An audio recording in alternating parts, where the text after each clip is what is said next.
Sista talaren för idag och inte den minsta talaren ska jag säga. Jag vill hälsa välkommen Gunilla Andersson från Nätverket för gemensam välfärd.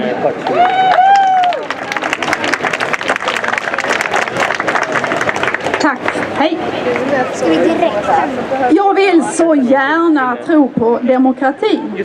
Demokratin har åstadkommit mycket. Mänskliga rättigheter, gemensam välfärd, fackliga rättigheter, lagar för naturens rättigheter. Jag vill så gärna tro på demokratin, men det är inte lätt. För allt för många politiker tycks ha glömt bort att det är medborgarnas bästa och planetens bästa de ska företräda. Istället ger de företagen rättigheter som berövar oss andra våra rättigheter.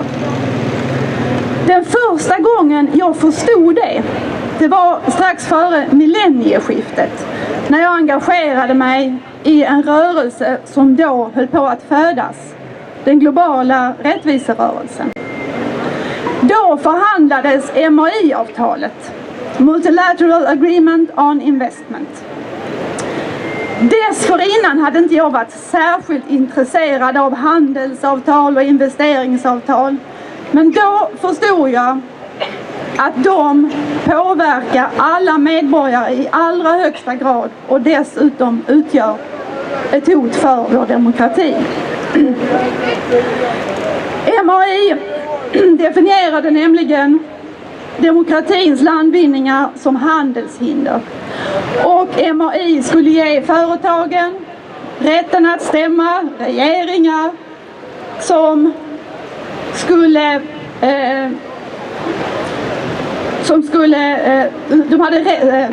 MAI skulle ge företagen rätten att stämma regering för utebliven förväntad vinst. Om man fattade demokratiska beslut som alltså skulle påverka den här förväntade vinsten. Låter det bekant? Ja.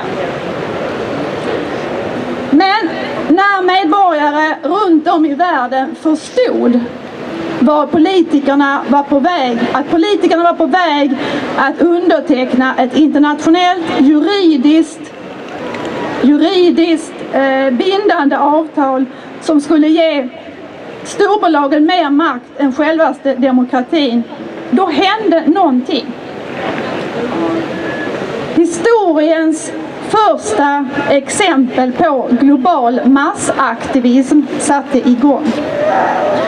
Och efter ett massivt, intensivt kampanjande så meddelade först Tyskland, sen Frankrike och sen Kanada att de drog sig ur.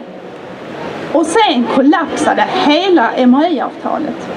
Och det var den globala rättviserörelsens första seger. Well done! Åren som sen följde blev något av en politisk thriller på den globala arenan. När världens politiska ledare samlades på Världshandelsorganisationen WTO:s möten för att förhandla om nya fulhandelsavtal, ivrigt påhejade av storbolagen, så möttes de gång på gång av tusentals demonstrerande medborgare. Och återigen fick storbolagen och politikerna ta ett steg tillbaka. Men de multinationella företagen, som jag har förstått, ger sig inte så lätt. De har i begränsad skala redan fått vad de vill i bilaterala och regionala handels- och investeringsavtal. Och därför vet vi vad konsekvenserna blir när företagens rättigheter går före medborgarnas och planetens rättigheter. Det första exemplet som jag fick höra om, det var när Mexiko ville stänga en soptipp för miljöfarligt avfall som drevs av ett amerikanskt företag. Människor i närheten blev nämligen sjuka. Då krävde och fick företaget $16 miljoner i skadestånd för utebliven vinst. Sedan dess har en lång rad liknande fall förekommit. Och idag ser vi tvister som gäller många miljarder dollar som bolagen kräver av skattebetalarna via frihandelsavtal. Men mycket vill ha mer. Bolagen vill helst ha avtal som täcker i stort sett hela världen. Och därför har de som bekant sparkat igång politikerna igen, och på deras önskelista står, som ni vet, TTIP, CETA och TISA.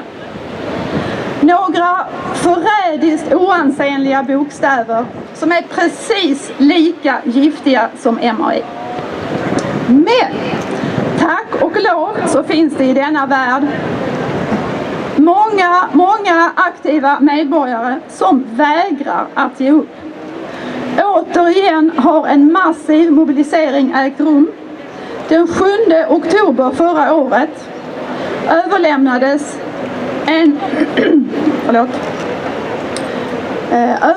en petition till EU-kommissionen undertecknad av 3 miljoner medborgare och 500 organisationer som krävde ett stopp för de här avtalen. 3 dagar senare demonstrerade 150 000 människor i Berlin. Det kallar jag aktiva medborgare. Och just nu idag så demonstrerar medborgare i flera länder just nu. Och politiker i Frankrike, Tyskland, några länder till har, som jag hört tidigare, de senaste dagarna börjat tvivla på TTIP. Det är utmärkt och vi ska glädja oss åt en delseger. Men om det är något jag har lärt mig som aktivist så är det att storbolagen aldrig nöjer sig med ett nej. Jag har hört att får de inte TTIP så registrerar de sig i Kanada och så kör de vidare där. Och sen står TISA på tur. Ett tjänstehandelsavtal som är tänkt att gälla för 50 länder. Och TISA kan bli spiken i kistan för vår gemensamma välfärd. I TISA ingår nämligen en klausul som innebär att tjänster som en gång privatiserats inte på nytt får återtas i offentlig regi. Så om riksdagen i Sverige inte bestämmer sig för att rensa ut de vinstdrivande företagen i välfärden i tid, så kan det alltså bli omöjligt för kommande generationer att göra det om tjänstehandelsavtalet TISA undertecknas. Det blir alltså dubbelt odemokratiskt. För som det ser ut nu så kommer riksdagen att besluta om fortsatta privata vinster i välfärden, trots att en överväldigande majoritet av medborgarna i det här landet vill få stopp på det. Och TISA kan göra det beslutet oåterkalleligt. Är det demokrati? Svaret är nej. Men varför vill då politikerna driva igenom TTIP, CETA och TISA? Jo, för att storbolagens lobbyister har lurat i dem att det skapar jobb och välfärd. Nej, inte jobb och tillväxt heter det. För det är så lobbyisterna brukar säga för att de ska få vad de vill ha.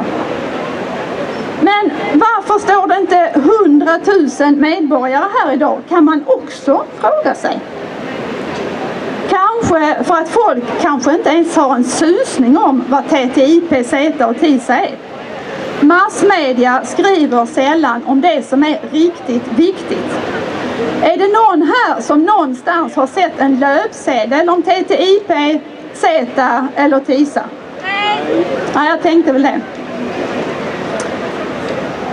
Men kanske är det så att folk tror att det är lugnt, att det ändå ordnar sig allting till slut. Eller så kanske folk tror att det är inte lönt att göra någonting för allting kommer ändå gå åt skogen. Kanske. Men vi behöver varken optimister eller pessimister. För det vi behöver är aktiva medborgare. Aktiva medborgare som försöker påverka samhällsutvecklingen. För om inte vi gör det så kommer någon annan att göra det. Så tack för att ni kom och ge aldrig upp. Och kom ihåg att en annan värld är möjlig. Tack för mig.